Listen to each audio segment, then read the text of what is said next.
ಪ್ರಾಯೋಜಕರು ಎಕ್ಸಲೆಂಟ್ ಸ್ವತಂತ್ರ ಕಲಾ ಮತ್ತು ವಾಣಿಜ್ಯ ಪದವಿ ಪೂರ್ವ ಕಾಲೇಜ್ ಮತ್ತು ಪದವಿ ಮಹಾವಿದ್ಯಾಲಯ ಸಿಂಧನೂರು ಮತ್ತು ವಿಬಿಆರ್ ಪಿಯು ಕಾಲೇಜ್ ಅಕಾಡೆಮಿ ಬೆಂಗಳೂರು.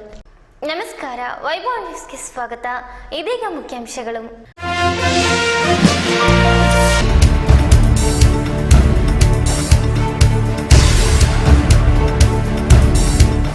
ಸರ್ಕಾರಿ ಉಗ್ರಾಣಕ್ಕೆ ಬೆಂಕಿ, ಅಪಾರ ಪ್ರಮಾಣದ ತೊಗರಿ ಸುಟ್ಟು ಭಸ್ಮ.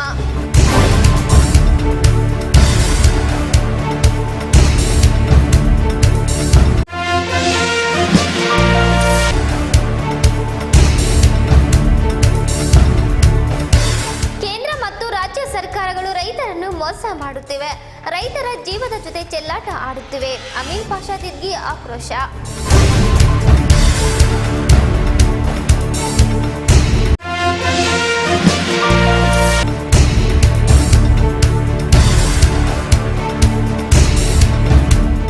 ಶರಣರ ದಾರ್ಶನಿಕರ ತತ್ವಾದರ್ಶಗಳನ್ನು ಪಾಲಿಸಿ ಸಾರ್ಥಕ ಬದುಕು ಸಾಗಿಸಿ ಡಾಕ್ಟರ್ ಚನ್ನಮಲ್ಲ ಸ್ವಾಮಿಗಳು.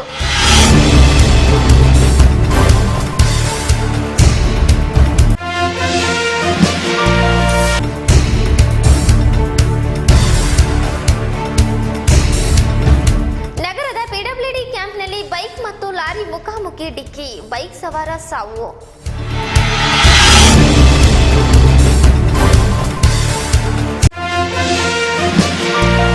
ವಾರ್ತೆಗಳ ವಿವರ. ನಗರದ ಕರ್ನಾಟಕ ರಾಜ್ಯ ಉಗ್ರಾಣ ನಿಗಮದ ಉಗ್ರಾಣಕ್ಕೆ ಆಕಸ್ಮಿಕ ಬೆಂಕಿ ತಗುಲಿ 25,000 ತೊಗರಿ ಚೀಲ ಸುಟ್ಟು ಭಸ್ಮವಾದ ಘಟನೆ ಗುರುವಾರ ಮಧ್ಯಾಹ್ನ ನಡೆದಿದೆ.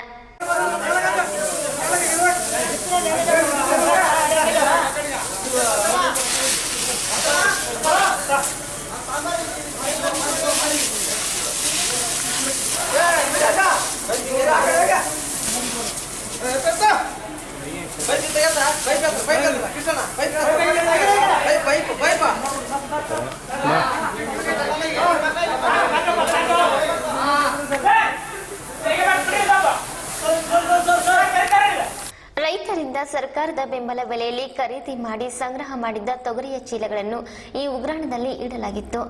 ಉಗ್ರಾಣ ಸಂಖ್ಯೆ 6ರಲ್ಲಿ ಆಕಸ್ಮಿಕ ಬೆಂಕಿ ತಗುಲಿದ್ದು ಉಗ್ರಾಣದಲ್ಲಿದ್ದ 8 ಲಾಟ್ ತೊಗರಿ ಸುಟ್ಟು ಕರಕಲಾಗಿದೆ. ಸ್ಥಳಕ್ಕೆ ಆಗಮಿಸಿದ ಅಗ್ನಿಶಾಮಕ ದಳ ಸಿಬ್ಬಂದಿ ಬೆಂಕಿ ಆರಿಸಿ ಮುಂದಿನ ಅನಾಹುತ ತಪ್ಪಿಸಿದ್ದಾರೆ.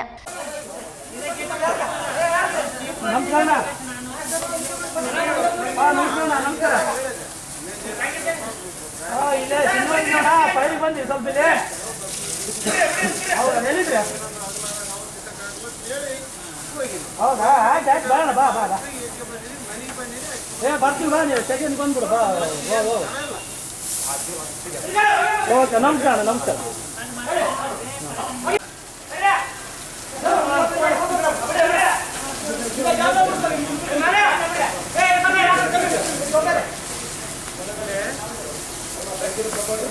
ಈ ಕುರಿತು ಉಗ್ರಾಣದ ಸಹಾಯಕ ವ್ಯವಸ್ಥಾಪಕ ನಾಗನಗೌಡ ಪಾಟೀಲ್ ಮಾತನಾಡಿ ಅವಘಡದ ವಿವರ ವಿವರಿಸಿದರು. ಈ ಮಧ್ಯಾಹ್ನ ಸುಮಾರು 2:30 ಸುಮಾರು ನಮ್ಮ 6 ನಂಬರ್ ಗುಡ ನಂಬರ್ 6ಕ್ಕೆ ತೊಗರಿ ದಾಸ್ತಾನು ಮಾಡೋ ಗುಡಾನಕ್ಕೆ ಬೆಂಕಿ ಹತ್ತೈತಿ. ಅದು ಮಧ್ಯಾಹ್ನದಾಗ ನಾವು ಅಲ್ಲಿ ಆಫೀಸಿನ ಒಳಗೆ ಕೆಲಸ ಮಾಡ್ತಾಯಿದ್ವಿ. ಇಲ್ಲಿ ನಮ್ಮ ಒಂದು 2 ಹುಡುಗರು ಅಷ್ಟೇ ಇಲ್ಲಿ ಕೆಲಸ ಮಾಡ್ತಿದ್ರು. ಆ ಟೈಮ್ನಾಗ ಅವ್ರು ಊಟಕ್ಕಂತ ಬಿಟ್ಟು ಒಂದು 5 ನಿಮಿಷ ಹತ್ತ ಸರದಾಗ ಒಳಗೆ ಬೆಂಕಿ ಹತ್ತೈತಿ ಅಂತ ಸುದ್ದಿ ಅವ್ರು ನಮ್ಮ ಸೆಕ್ಯೂರಿಟಿ ಹುಡುಗರು ಹೊರಗಡೆಗೆ ಪೇಪರ್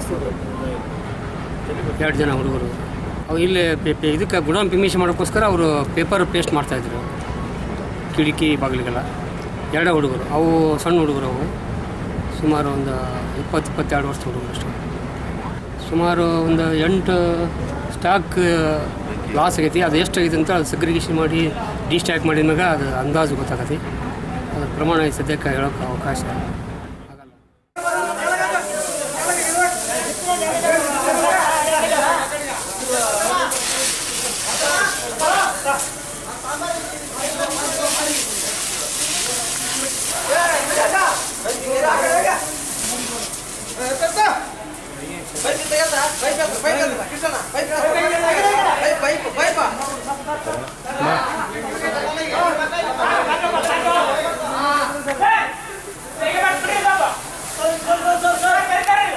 ಬೆಂಕಿ ನಂದಿಸುವಲ್ಲಿ ಕಾರ್ಮಿಕರಾದ ಮಂಜುನಾಥ್, ಮಹೇಶ್ ಗೌಡ, ರಾಘವೇಂದ್ರಪ್ಪ, ಹಮಾಲರ ಸಂಘದ ಬಾಷಾ ಇಸಾಜ್ ಪಾಷಾ, ಪೆಟ್ಟಪ್ಪ ಸೇರಿದಂತೆ ಮುಂತಾದವರು ಶ್ರಮಿಸಿದರು.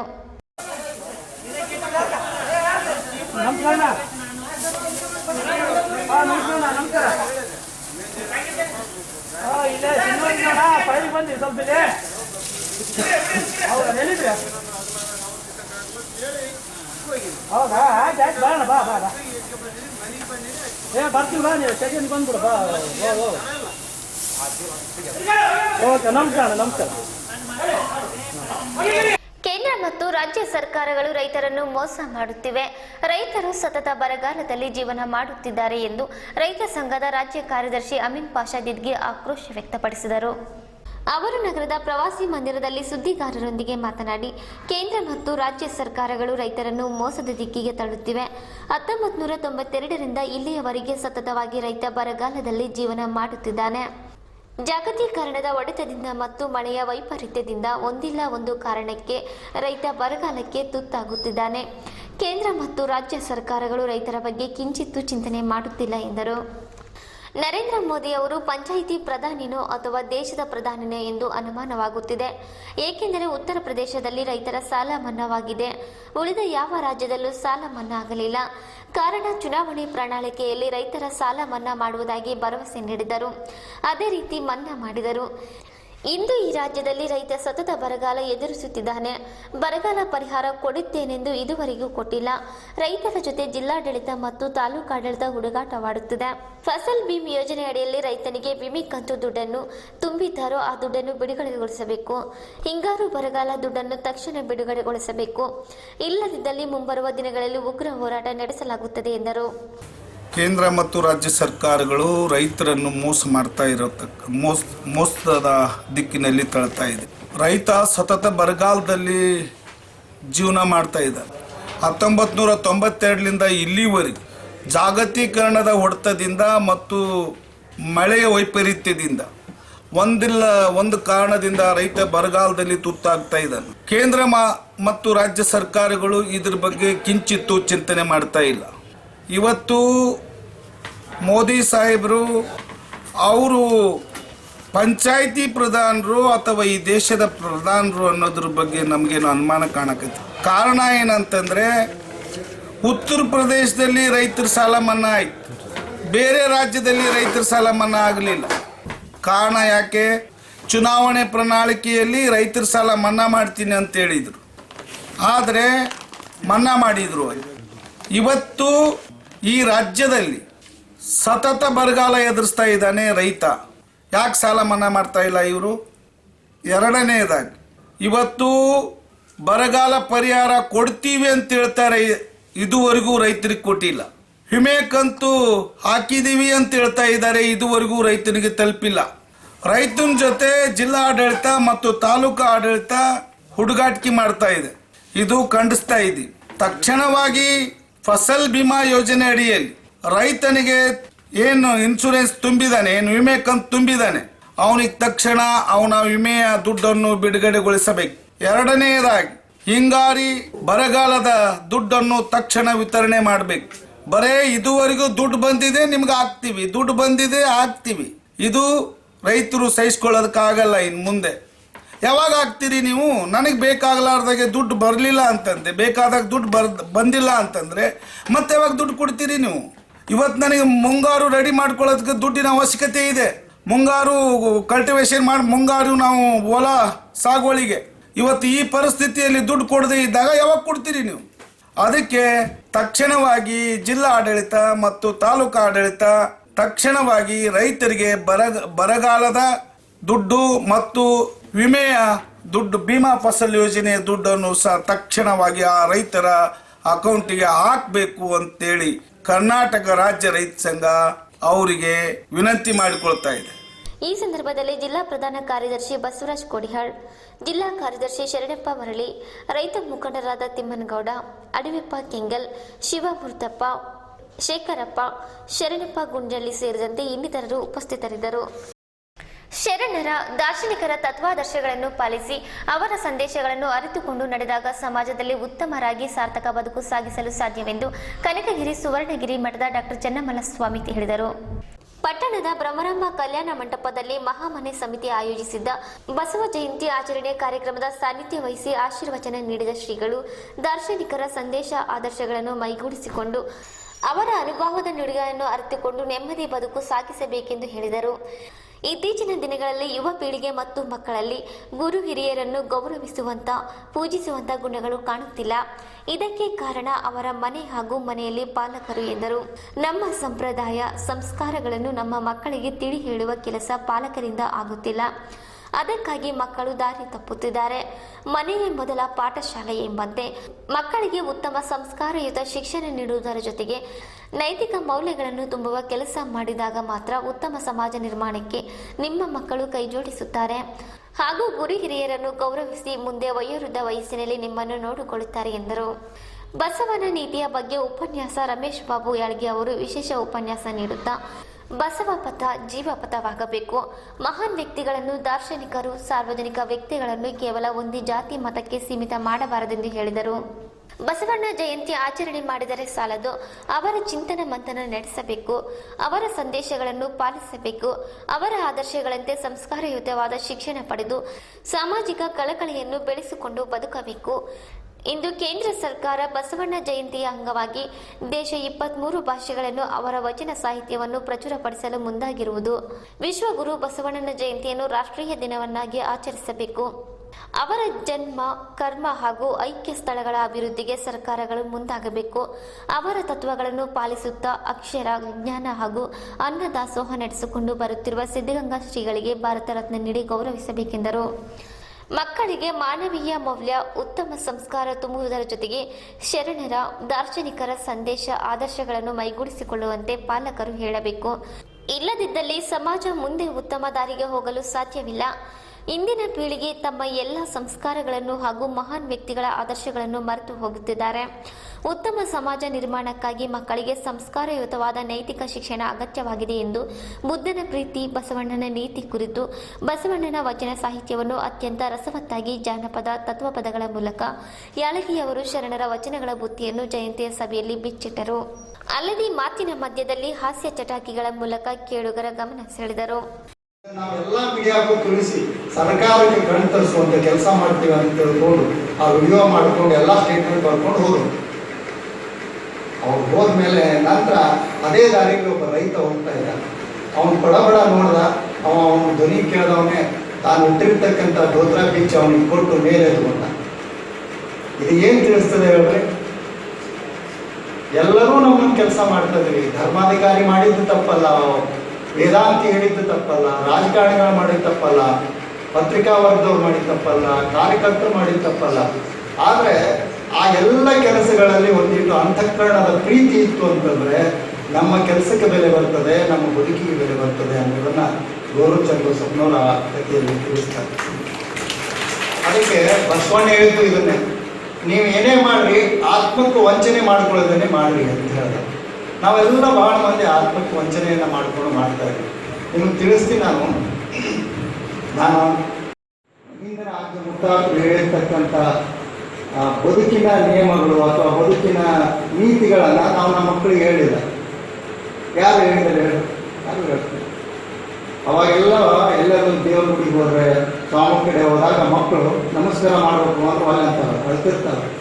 ಆದರೂ ಚಂಡ ಹಿಡಿದವ್ರಿಗೆ ನಮಸ್ಕಾರ ಮಾಡಿಸುವಂಥ ಕೆಲಸ ಮಾಡ್ತೀವಿ. ಯಾಕೆ ಹೇಳಿ? ಯಾವಾಗ ನೀ ಬಾಗುವುದನ್ನು ಕಲಿತೀಯ ಆವಾಗ ನೀ ಬೀಗಕ್ಕೆ ಸಾಧ್ಯ ಆಗ್ತದೆ ಅಂತ ಆ ತತ್ವ ಆಗಿತ್ತು. ಆದ್ರೆ ನಮ್ಮ ಮಕ್ಕಳಿಗೆ ಏನೂ ಮಾಡ್ತಾ ಇಲ್ಲ. ಅವ ಅಕಸ್ಮಾತ್ ನಮಸ್ಕಾರ ಮಾಡಕ್ಕೆ ಒಳ್ಳೆ ಆಗ್ತಂದ್ರೆ ತೋಲ್ ಬಿಡ್ರಿ, ಅರ್ಥಾನ್ ಬಿಡ್ರಿ ಅಜ್ಜಾರ, ಯಾಕೆ ಬೇಡವ ನೀವೇ ಹೇಳ್ಬಿಡ್ತೀರಿ ಅವನಿಗಿಂತ ಮುಂಚೆ. ಇದಕ್ಕೆಲ್ಲ ಕಾರಣ ಏನು ಅಂತಂದ್ರೆ ಆ ಮಕ್ಕಳದ ಕಾರಣ ಅಲ್ಲ, ಅದಕ್ಕೆಲ್ಲ ಕಾರಣ ನಮ್ದೇನು ಪಾಲನೆ ಇದೆ, ನಮ್ಮ ಪೋಷಣೆ ಇದೆ, ನಮ್ಮಲ್ಲಿ ಏನೋ ಕೊರತೆ ಆಗಿದೆ ಅಂತ. ಹಿಂದೆ ನಮ್ಮ ಅಜ್ಜ ಮಹಂತೇಶ್ ಸಾಲಿಮಠ್ ಮಾತನಾಡಿದರು. ಬಹಳ ಮಹತ್ವದ್ದಾಗಿ ಕಾಣಿಸಿಕೊಳ್ಳುವಂಥದ್ದು ಈ ಬಸವ ಮತ್ತು ಬುದ್ಧರನ್ನ ಇಬ್ಬರನ್ನು ಹೋಲಿಸಿದಾಗ ಬುದ್ಧ 21ನೇ ವರ್ಷಕ್ಕೆ ತನ್ನ ಎಲ್ಲ ಒಂದು ವಿಶೇಷವಾದಂತಹ ಒಂದು ಪ್ರತಿಭಟನೆಗೆ ತೊಡಗಿ ಮನೆಯಲ್ಲಿ ಒಂದು ಪ್ರತಿಭಟನಾಕಾರನಾಗಿ ಸಮಾಜಕ್ಕಾಗಿ ಮೀಸಲಾಗ್ತಾನೆ. 29ನೇ ವಯಸ್ಸಿನಲ್ಲಿ ಬುದ್ಧ ಮನೆ ಬಿಟ್ಟು ಹೊರಗೆ ಬರುವಂತಹ ಪ್ರಸಂಗದಲ್ಲಿ ಅವರು ಆ ರಾಜ್ಯದ ಪಟ್ಟಣದಲ್ಲಿ ಗಾರೆ ಕೆಲಸ ಮಾಡುತ್ತಿರುವ ಹನುಮಂತಪ್ಪ ಬಡಿಗೆ ಅವರಿಗೆ ಕಾಯಕ ಜೀವಿ ಎಂದು ಸನ್ಮಾನಿಸಿ ಗೌರವಿಸಿದರು.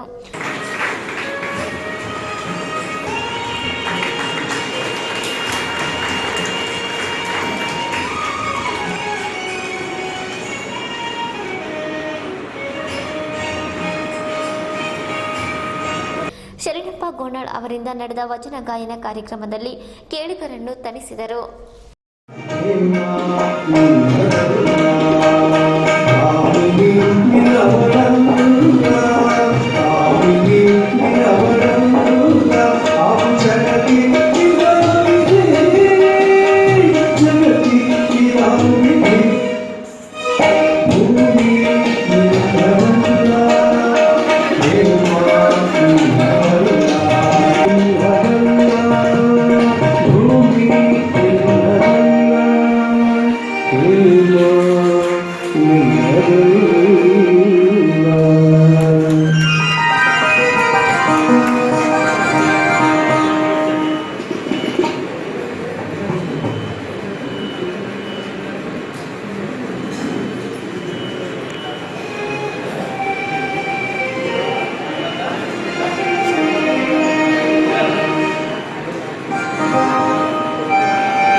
ನನಗೊಂದು ಲಿಂಗ ನಿನಗೊಂದು ಲಿಂಗ ಮನೆಗೊಂದು ಲಿಂಗವಾಯಿತು. ಈಗ ಚಿಕ್ಕದೊಂದು ವಿರಾಮ.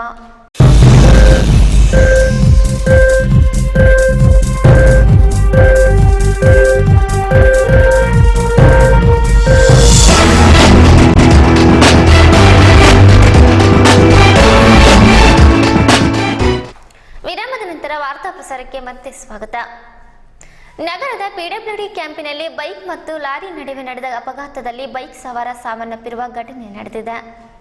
ಬೈಕ್ ಸವಾರ ಮನೆಗೆ ತೆರಳುತ್ತಿದ್ದಾಗ ಮಸ್ಕಿ ಕಡೆ ಹೋಗುತ್ತಿದ್ದ ಲಾರಿಗೆ ಡಿಕ್ಕಿ ಹೊಡೆದು ಬೈಕ್ ಸವಾರ ಸೈಯದ್ ಹುಸೇನ್ ಬಾಷಾ ಸ್ಥಳದಲ್ಲಿಯೇ ಮೃತಪಟ್ಟಿದ್ದಾನೆ. ಸ್ಥಳಕ್ಕೆ ಪೊಲೀಸರು ಆಗಮಿಸಿ ಪ್ರಕರಣ ದಾಖಲಿಸಿಕೊಂಡಿದ್ದಾರೆ. ಕುಟುಂಬದ ಆಕ್ರಂದನ ಮುಗಿಲು ಮುಟ್ಟುವಂತಾಗಿದೆ.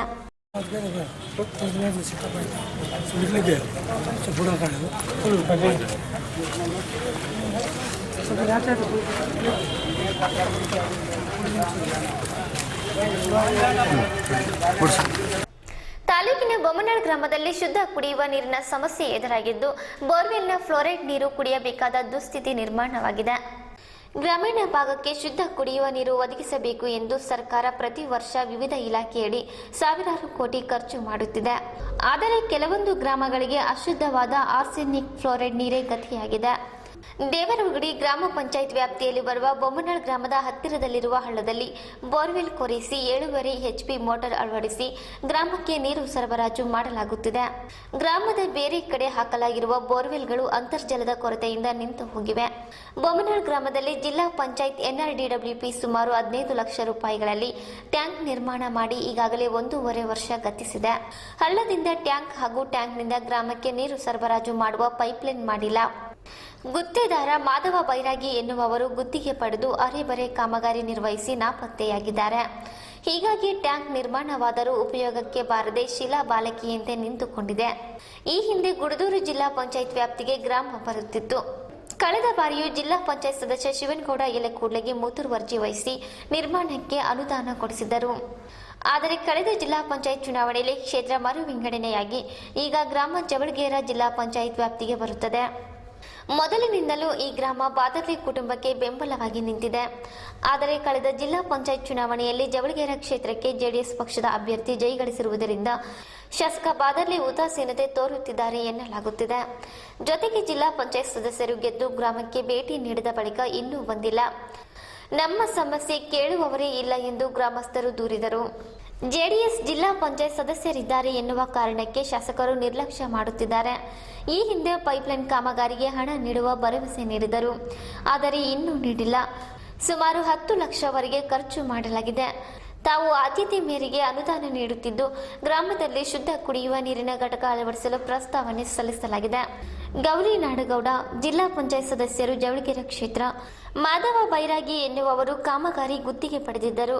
ಅರೆಬರೆ ಮಾಡಿ ನಾಪತ್ತೆಯಾಗಿದ್ದಾರೆ. ಇಎಂಡಿ ಹಣ ಮುಟ್ಟುಗೋಲು ಹಾಕಿಕೊಳ್ಳಲಾಗುತ್ತಿದೆ. ಗುತ್ತಿದಾರರಿಗೆ 3 ನೋಟಿಸ್ ನೀಡಲಾಗಿದ್ದು ಕಪ್ಪು ಪಟ್ಟಿಗೆ ಸೇರಿಸಲು ಶಿಫಾರಸು ಮಾಡಲಾಗಿದೆ. ಶಿವಶರಣೆ ಮಹಾಸಾಧ್ವಿ ಹೇಮರೆಡ್ಡಿ ಮಲ್ಲಮ್ಮನ ಜಯಂತ್ಯೋತ್ಸವದ ಅದ್ದೂರಿ ಮೆರವಣಿಗೆಗೆ ಜಿಲ್ಲಾಧಿಕಾರಿಗಳಿಂದ ಚಾಲನೆ ನೀಡಲಾಯಿತು. ಶಿವಶರಣೆ ಮಹಾಸಾಧ್ವಿ ಹೇಮರೆಡ್ಡಿ ಮಲ್ಲಮ್ಮ ಜಯಂತ್ಯೋತ್ಸವದ ಅಂಗವಾಗಿ ಏರ್ಪಡಿಸಿದ್ದ ಹೇಮರೆಡ್ಡಿ ಮಲ್ಲಮ್ಮನವರ ಭಾವಚಿತ್ರದ ಮೆರವಣಿಗೆ ಅದ್ದೂರಿಯಾಗಿ ಜರುಗಿತು. ಮುನ್ಸಿಪಲ್ ಕಾಲೇಜು ಮೈದಾನದಿಂದ ಆರಂಭವಾದ ಮೆರವಣಿಗೆ ರಾಯಲ್ ಸರ್ಕಲ್, ಬೆಂಗಳೂರು ರಸ್ತೆ, ಬ್ರೂಸ್ಪೇಟೆ ಪೊಲೀಸ್ ಠಾಣೆ ಮಾರ್ಗವಾಗಿ ಮೋತಿ ವೃತ್ತದ ಮುಖಾಂತರ ಜೋಳದ ರಾಶಿ ದೊಡ್ಡನಗೌಡ ರಂಗಮಂದಿರದವರೆಗೆ ತಲುಪಿತು. ಮೆರವಣಿಗೆಯಲ್ಲಿ ಕಲಾ ತಂಡಗಳು ಗಮನ ಸೆಳೆದವು. ಮೆರವಣಿಗೆಗೆ ಜಿಲ್ಲಾಧಿಕಾರಿ ಡಾಕ್ಟರ್ ವಿ ರಾಮ್ ಪ್ರಸಾದ್ ಮನೋಹರ್ ಅವರು ಚಾಲನೆ ನೀಡಿದರು. ಮೇಯರ್ ಜಿ ವೆಂಕಟರಮಣ, ಮಾಜಿ ಶಾಸಕ G Somashekar Reddy, Pratap Reddy, doctor Mahipal, GM Raviraj Reddy ಸೇರಿದಂತೆ ಮತ್ತಿತರರು ಹಾಜರಿದ್ದರು. ಮಾನವ ಕುಲ ಉದ್ಧಾರ ಮಾಡಿದ ಮಹಾಸಾಧ್ವಿ ಮಲ್ಲಮ್ಮ ಎಂದು ರಘುನಾಥ್ ರೆಡ್ಡಿ ಪಾಟೀಲ್ ಹೇಳಿದರು. ಭಾರತದಲ್ಲಿ ಅನೇಕ ಶಿವಶರಣೆಯರು ಆಗಿ ಹೋಗಿದ್ದಾರೆ. ಇವರಲ್ಲಿ ಅತ್ಯಂತ ಪ್ರಮುಖವಾಗಿ ಮಹಾಸಾಧ್ವಿ ಶಿವಶರಣೆ ಹೇಮರೆಡ್ಡಿ ಮಲ್ಲಮ್ಮ ಒಬ್ಬರು. ಇವರು ಕೇವಲ ಒಂದು ಜಾತಿ, ಒಂದು ಧರ್ಮಕ್ಕೆ ಸೀಮಿತವಾಗಿಲ್ಲ. ಮಾನವ ಕುಲವನ್ನು ಉದ್ಧಾರ ಮಾಡಲು ಈ ಭೂಮಿಗೆ ಬಂದ ಮಹಾ ತಪಸ್ವಿ ಎಂದು ಚಂದ್ರಶೇಖರ್ ವಿದ್ಯಾಸಂಸ್ಥೆಯ ಆಡಳಿತಾಧಿಕಾರಿಯಾದ ರಘುನಾಥನ್ ರೆಡ್ಡಿ ಪಾಟೀಲ್ ಹೇಳಿದರು. ಅವರು ಪಟ್ಟಣದ ಚಂದ್ರಶೇಖರ್ ಪದವಿ ಕಾಲೇಜಿನಲ್ಲಿ ಆಯೋಜಿಸಿದ್ದ ಹೇಮರೆಡ್ಡಿ ಮಲ್ಲಮ್ಮ ಜಯಂತಿಯಲ್ಲಿ ಮಾತನಾಡಿದರು. ತನ್ನ ತಪಸ್ಸಿನಿಂದ ಶಿವನಿಂದ ವರವನ್ನು ಪಡೆದು ಇಡೀ ಸ್ತ್ರೀ ಕುಲಕ್ಕೆ ಮಾದರಿಯಾಗಿದ್ದಾರೆ. ಇಂದಿನ ಆಧುನಿಕ ಯುಗದ ಮಹಿಳೆಯರು ತಮ್ಮ ಗಂಡ ಗೊರಕೆಯನ್ನು ಹೊಡೆಯುತ್ತಾನೆ ಎಂಬ ಕ್ಷುಲ್ಲಕ ಕಾರಣವನ್ನು ಕೊಟ್ಟು ವಿಚ್ಛೇದವನ್ನು ಪಡೆಯುತ್ತಿರುವುದನ್ನು ಕಾಣುತ್ತೇವೆ ಎಂದರು. ಪ್ರಾಂಶುಪಾಲರಾದ ಆರ್ಎಂ ಕೊನೆಮನಿ ಪ್ರಾಸ್ತಾವಿಕವಾಗಿ ಮಾತನಾಡಿದರು. ರಾಷ್ಟ್ರೀಯ ಸೇವಾ ಯೋಜನಾಧಿಕಾರಿಯಾದ ನಾಮದೇವ್ ವಾಡ್ಕರ್, ಪ್ರಾಧ್ಯಾಪಕರಾದ ಮಲ್ಲಿಕಾರ್ಜುನ್ ಅಂಗಡಿ, ಡಾಕ್ಟರ್ ಎಸ್ ನಾಯಕ್, ಅಂಬರೀಶ್ ನಾಯಕ್, ತಿಮ್ಮಣ್ಣ ನಾಯಕ್, ಮಹಾದೇವ್ ಕೊಳ್ಳಿ, ಸುರೇಶ್ ಶೆಟ್ಟಿ, ಬಂದಪ್ಪ ಸೌದ್ರಿ ಹಾಗೂ ಇನ್ನಿತರರು ಉಪಸ್ಥಿತರಿದ್ದರು. ಶರಣೇಗೌಡ ಅಲ್ಲಿಪುರ್ ಕಾರ್ಯಕ್ರಮ ನಿರೂಪಿಸಿದರೆ ಗೌರಿಶಂಕರ್ ಹಿರೇಮಠ್ ವಂದಿಸಿದರು. ಕೊನೆಯಲ್ಲಿ ಮತ್ತೊಮ್ಮೆ ಮುಖ್ಯಾಂಶಗಳು.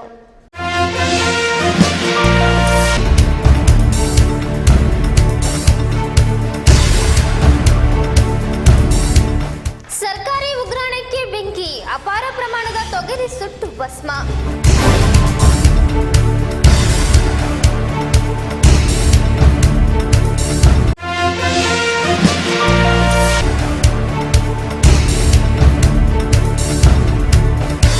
ಕೇಂದ್ರ ಮತ್ತು ರಾಜ್ಯ ಸರ್ಕಾರಗಳು ರೈತರನ್ನು ಮೋಸ ಮಾಡುತ್ತಿವೆ, ರೈತರ ಜೀವದ ಜೊತೆ ಚೆಲ್ಲಾಟ ಆಡುತ್ತಿವೆ. ಅಮೀನ್ ಪಾಷಾ ದಿಗ್ಗಿ ಆಕ್ರೋಶ.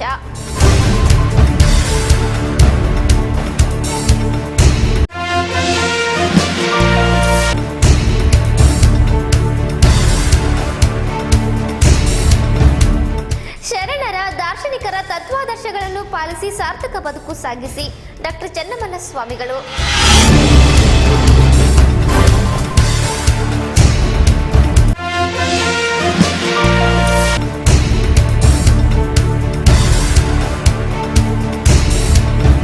ನಗರದ ಪಿಡಬ್ಲ್ಯೂಡಿ ಕ್ಯಾಂಪ್ನಲ್ಲಿ ಬೈಕ್ ಮತ್ತು ಲಾರಿ ಮುಖಾಮುಖಿ ಡಿಕ್ಕಿ, ಬೈಕ್ ಸವಾರ ಸಾವು.